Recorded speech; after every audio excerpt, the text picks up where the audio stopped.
inflicted pain to you. You ain't really got to say it, man. But some of us have been left with wounds of God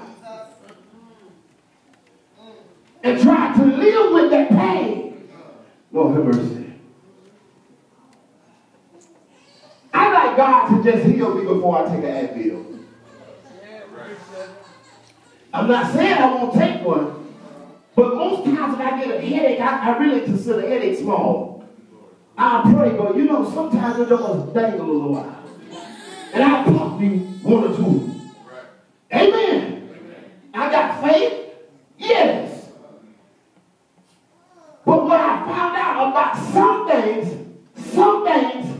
don't drive the root away, it just suppresses it for a little while. And some of us have had some life injuries where we have experienced some things, but we didn't deal with the root of the pain.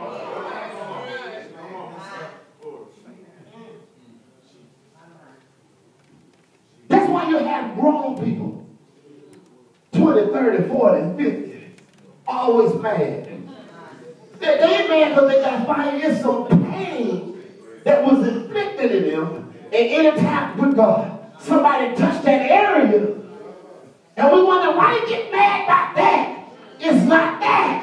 You just touched the area that they've been trying to hide for a while, and you reminded them, good God, you reminded them of the person that caused them some pain.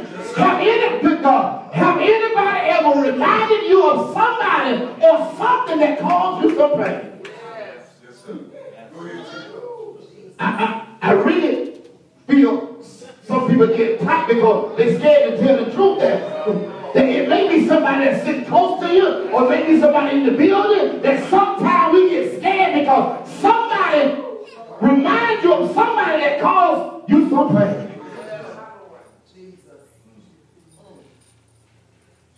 So Jabez says, bless, oh Lord, that you will bless me indeed. That means I need you to show up. Bless me. And that you will enlarge my coast. The word enlarge means increase. The word coast means territory, or my borders, or my boundaries. Now, Jabez wasn't talking about a city or something in the natural. Jabez was saying, I need you to enlarge my capacity. I need you to help me dream and think bigger. Sometimes God has to enlarge our coast because of some pain got us thinking small. Let me just go to the high school I talked to y'all about. When me and Roy was in high school, we both were troublemakers. Amen. And if you would have looked in the yearbook of somebody that would have been dead by now, because people said that we weren't going to make it, so they put limits and borders on us. They said we were going to be deadbeat dads. Those are limits and borders. And sometimes we don't understand that if you don't get up and begin to pray, you almost live out the limits that people put on you. Yo. I remember. We just talking about house pain. We don't call no name, we just talking about house pain. I remember my mom would have been 63 yesterday. Amen. Amen. I remember the day she came to me. I was 16 years old. She said, Terrence, you know, people in the family telling me to get a big policy on you because you're not going to make 18. She didn't say people in the family are saying, let's take his name to the prayer team. Or to the mothers or to the ancestors. But she whispered to me, Terrence, she said, people in the family have told me to get a big policy. Big policy. I want you to get rich off your son's death. Y'all better hear this. Y'all better hear this. And when my mama said that, it hurt me. Because you expect family to want to see you do better. I'm not just talking about your regular family, but your church family. You expect them to say, I'm expecting them to get out of that. Or I'm expecting her to come out of that. But when you hear them begin to say, no, their mama was like that, or their daddy was like that, or he been like that, so just get used to it. When stuff like that hit your ears, that ought to push you to pray. And so, not knowing how to pray, but have you ever cried without shedding tears? Oh, that was it. Have you ever cried, Brother Gerard, without shedding tears? Because you don't know what to do and don't know who to turn to. There was a song I used to love to hear before I got saved. There was a group by the name of Escape. I'm always saying too. It said, who can I run to? I didn't know the song, but it said, what I need from you is understanding. I need to be able to communicate. I need somebody to talk to. I don't need nobody to kill me. I need somebody to help me understand what I'm dealing with. Because some of us were born with some passed down stuff. Nobody want to hear this. But it's the truth. Some things we inherited, passed down. And if you want to be a generation or a family changer, you got to pray. Because curses and character problems don't just disappear. Why we get scared? It's the truth. If you go to the doctor, and then we're going to go to our families, the first thing the doctor asks you is there a history of jokers that slap the pulpit like you? No, they're not going to ask you that. They're going to see if there's a history in your family of high blood pressure, this or that. They want to know, is it already in your family? There's some things, Brother Henry, that has been passed down. That ain't just going to die. They got to be put up under the blood. Yes. Because if not, Reggie, we can live and identify like a generation before us. I guarantee you, you can look back in your life and see before you got saved, you can see a pattern of you coming before you got here. Do you see it? I ain't telling you to look up your family tree. You don't see somebody like that like you. And then not only that, for us parents, we can look around our house and see us. Oh boy. Oh boy. You heard me get back to Jabez.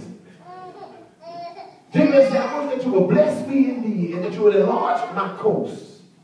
And then this is what he says. And that your hand, your power, your strength, and your direction will be upon me. Do you hear that pain made Jabez pray some things that nobody taught him? Do you know your best prayers came with the ones you ain't trying to pray like nobody else? I'm talking about, have you ever got down on your knees and just talked to God?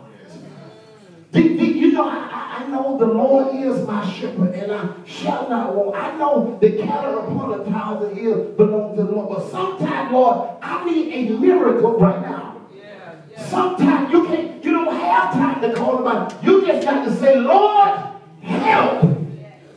Have you ever been in so much pain, going through so much trouble? I'm not talking about when you get to work, but have you ever been experiencing so much chaos in your mind?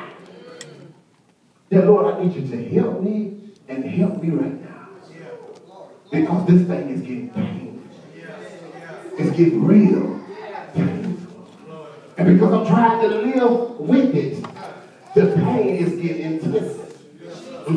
I'm trying to cover the pain. I want the people at work. I want the people on the job. I want the people in the community to look at me like I'm not having no pain. But because I'm pregnant with this thing, this pain is starting to kick me. And every time it kicks me, people know because I yell. You know you can't really, when you're in real pain, just say, I'm going to yell. Not long, but when real pain hits you, you'll yell anytime. You know how we get in church and people say, I'm going to yell to the Lord? No, I'm talking about pain will make you yell when you ain't announced it to nobody. People be wondering, why in the world they in there hollering Jesus in the middle of the night? Why they in the world they in there just calling, Lord, Father, I stretch my hand to thee. Lord, help my God. I'm talking about the Lord. I need you in the late night hour. I don't have a musician. I don't have a praise team. But Lord, right now, Father, I stretch my hand to thee, Lord. I don't see one. I don't see me like I don't see nobody. I don't see Pastor Kemper. Lord, if you help me in the late night hours, Lord, if you bless me in the morning, Lord, I'll be satisfied. God, if you fix this, God, I'll be all right about it. I need God to reach down and touch me. And sometimes he touched me and nobody don't know about it. Yeah. I need a touch from the Lord. That's all David was saying. David said, I've been in pain. I've grown up with pain and I can't get rid of this pain. But right now, Lord, would you bless me? Yeah. Lord, I need you to fix it, Lord. I really can't wait another day. I can't go through another relationship. I can't change another job. I can't fit in for another job. I can't go get another degree. But Lord, I need you to help me. Yeah, Lord, I need some help and I need some help right now. Yeah. It's February 8th and I read that the word 8 means new beginning. So right now, Lord, I need a new beginning right now. Yeah. I need God to fix it. Yeah. Not lay your home. I need God to fix it right now. Have you ever totally pain to the point when people see you look like you're pain? Y'all ain't hear me. When a baby comes out of the delivery tunnel, before they wipe them out and hand it to you, it looked like, good God, what it been through. And some of us look like what we're going through. Yeah. But the Lord said, guess what? Your request, good God, has been granted. What is your request? Let me talk to you about this. Yesterday, I didn't plan to watch no cars. But because God had you on his mind and me on his mind, he wanted to talk to me. And so, Brother Gerard, I went and watched one vehicle, and I was headed back home, and somebody said, are you out right now?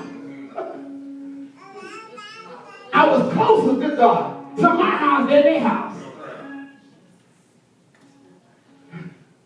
So I didn't respond immediately. I said, yeah, but I got to be about this time. Have you ever wanted God to do something about this time? And I began to do what I had to do to try to ride it that time. And then as soon as I looked and I found out that I had done passed that time. And so I got a peace that I wasn't going to rush no more. That if they there when I get there, I'll do it. So I texted them and I said, I'm on my way. But I need the code to the gate. Lord have mercy. He texted me one code, and it was the wrong code while I was away. And he immediately sent the correct one. So I pull up to this gate, and when I get there, it's closed in. And because, good God, I had the code, I pulled up with confidence. Lord have mercy. There was another car that was pulled to the side that didn't have no code. And so I rolled by them and I pulled on up. They looked like they should have been in there, Brother Henry. Y'all gonna tell the truth. I'm talking about the big houses, the big old houses. And there was a sister, there was a light-skinned guy there waiting for him. You know what I mean by light-skinned? Light-skinned. They were sitting beside there, they were just waiting. But I